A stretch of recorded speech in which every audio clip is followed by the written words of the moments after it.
اللہ پاک نے ارشاد فرمایا فطرۃ اللہ التی فطر الناس علیہا، سورہ روم کے اندر، یہ اللہ کی فطرت ہے جس پہ اللہ نے لوگوں کو پیدا فرمایا. لا تبدیل لخلق اللہ، اور اللہ کی جو خلق ہے یعنی پیدائش، تخلیق، کریشن، اس میں چینج نہیں ہے. جو اس نے پیدا کیا ہے، جس طرح پیدا کیا ہے وہ ویسے ہی رہے گا. ذالک الدین القیم، یہ ہے دین قیم، قیم سیدھا، جس میں کوئی ٹیڑھ نہ ہو، اور جو بالکل انسان کی فطرت اور نیچر کے مطابق ہو. اگر فطرت کچھ اور ہو اور نظریہ اور دین اور پریکٹس کچھ اور ہو تو پھر بڑا کلیش ہو جاتا ہے، پھر یہ دونوں چیزیں نہیں چل سکتی. دنیا کے سارے دین اس لیے فیل ہو گئے، وہ نیچر سے ٹکرا گئے. حتیٰ کہ مغرب کے نظریات بھی فیل ہو گئے، جو بہت ایڈوانس ہو کے چلے، بہت دور جدید میں آ کر چلے اور تمام تر صلاحیتوں کے ساتھ چلے، لیکن اس کے باوجود نہیں چل سکے. مغرب کتنے دور بدل چکا ہے، اب ماڈرنزم سے پوسٹ ماڈرنزم میں داخل ہو چکا. ماڈرنزم کا دور چلا گیا، اس سے پہلے پری ماڈرنزم تھا، اب پوسٹ ماڈرنزم، اور پوسٹ ماڈرنزم ماڈرنزم کی نفی ہے بالکل.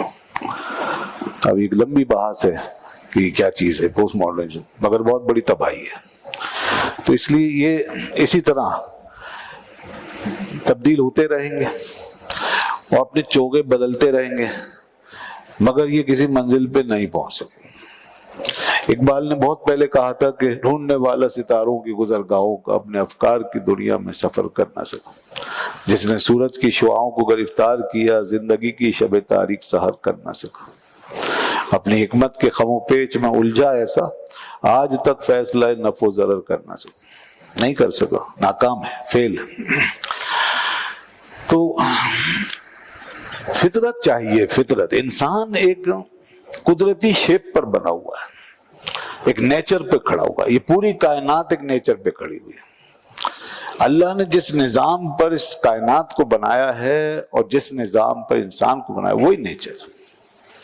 اس نیچر کے کچھ ریکوائرمنٹس ہیں، اس کے تقاضے ہیں، اور اس کی مختلف جہتیں ہیں، ڈائریکشنز ہیں. ان سب کو فلفل کرنا پڑے گا. جیسے آپ کو غذا کو فلفل کرنے کے لیے ساری چیزیں چاہیے نا. بچے کو آپ کو کیلشیم بھی دینا ہے، آپ کو پوٹاشیم بھی دینا ہے، آپ کو سوڈیم بھی دینا ہے، آپ کو آئرن بھی دینا ہے، وٹامن بھی چاہیے. ہمیں بھی چاہیے. ایک چھوٹے بچے کو اپنے نیچر کے ساتھ چاہیے، ابتدا کے ساتھ چاہیے. اب کچھ کم کر دیں گے تو اس حساب سے اس میں کمی آ جائے گی.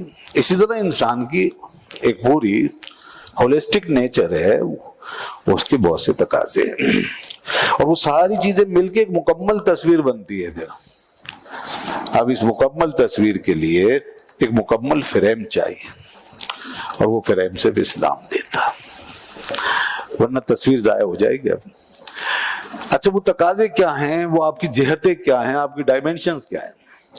آپ کی نیچر کے صرف عقلی تقاضے نہیں ہیں.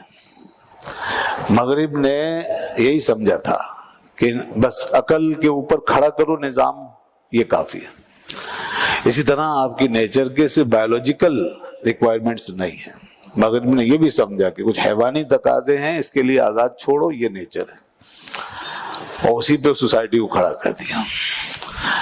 اسی طرح آپ کی نیچر کے صرف جبلی تقاضے نہیں ہیں، جو بچے میں شروع سے پیدا ہو جاتے ہیں، تو اس پہ کھڑے نہیں رہ سکتے ہم. صرف یہ سب ہیں، صرف یہی نہیں ہے، سب ہیں. سب کو ملا کے دیکھیں، کچھ جبلی ہیں، کچھ بایولوجیکل ہے، حیوانی ہے، کچھ عقلی ہیں، ریشنل. اور اس سے آگے بڑھ کر جس کو وہ نہیں سمجھ سکتے، کچھ اسپریچول ہیں، کچھ مورلٹی بھی ہے، اخلاقی بھی ہیں، مورل ویلیوز بھی ہیں. تو یہ سب چیزیں ہیں، ساری چیزیں انسان کے اندر رکھی گئی ہیں. یہ نیچر ہے. لوگ سوال کرتے ہیں نیچر کیا ہے؟ فطرت کیا ہے؟ فطرت یہ ہے جس پہ ہمارے وجود کو کھڑا کیا گیا، اس کو فطرت کہتے ہیں۔ فطرت کا مطلب ہے، عربی کا یہ لفظ، اس کا روٹ ورڈ ہے فا، طوا اور را۔ اس کے معنی ہوتے ہیں پہلی دفعہ کسی چیز کو پیدا کرنا، اس کی اوریجن یہ مراد ہوتی ہے، کسی بھی چیز کی اوریجن، یہ فطر۔ اسی سے وہ افطار جب آپ کرتے ہیں نا، وہ اسی سے بنا ہے، افطار کا لفظ اسی سے بنا ہے، کیونکہ صبح سے آپ نے کچھ نہیں کھایا، اب پہلا کھانا یہ افطار ہے۔ کھل گیا نا معاملہ، اب کھانے کا دروازہ کھل رہا ہے، جو پابندیاں تھیں وہ کھل رہی ہیں، اس کا دروازہ کھل رہا ہے، تو لہذا یہ جو پہلی چیز آپ منہ میں ڈالیں گے یہ افطار ہوگا، خواہ وہ ایک کھجور ہو یہ پانی کا گھونٹ ہو، یہ افطار ہے۔ اس کے بعد جو کھائیں گے وہ افطار نہیں ہوگا۔ تو پہلی جو چیز ہوگی نا وہ ہوتی ہے فطرت۔ تو اللہ نے جب اس دنیا کو بنایا ہے تو وہ پہلا امر کیا ہے جس پہ یہ دنیا کھڑی ہے، اور انسان جو ہے اس کے لیے پہلی خلقت کیا ہے جس پہ انسان کھڑا ہے، وہ سب اس کے اندر اللہ نے رکھا ہوا ہے۔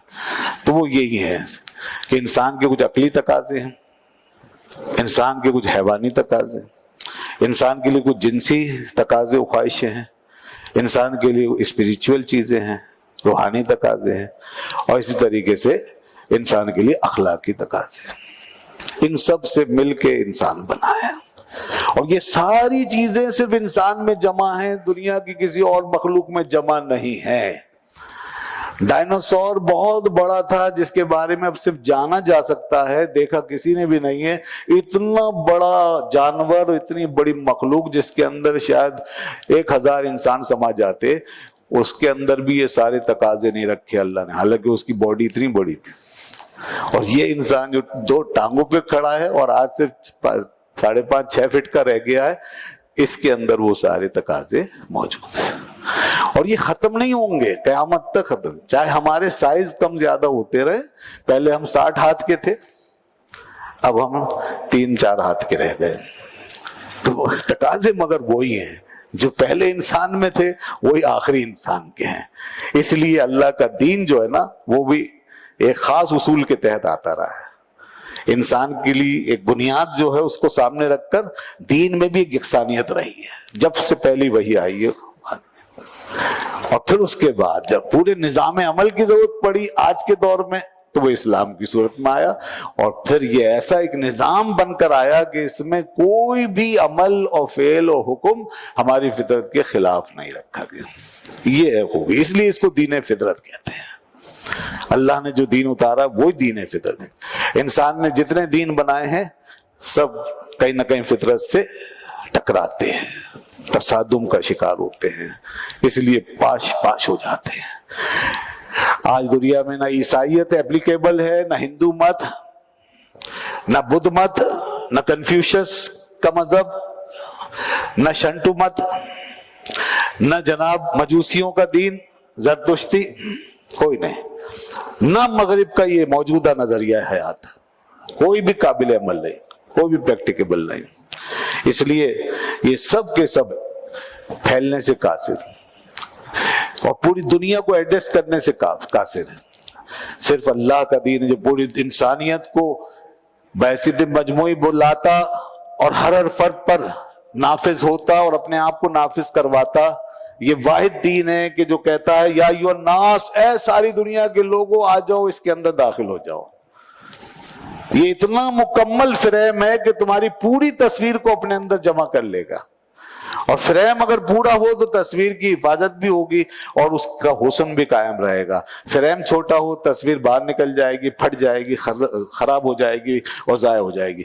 اللہ نے دین کو ایسا فریم بنایا کہ ہماری پوری نیچر اس میں سما گئی ہے، اس لیے فرماتا ذالک الدین القیم، اور اس لیے فرماتا فاقم وجھک للدین حنیفا، اپنے چہرے کو پوری طرح دین کی طرف کر لو، اپنے رخ کو پوری طرح کر لو، ذرا سا بھی دائیں بائیں ہونے کی ضرورت نہیں ہے، پورے کھڑے ہو۔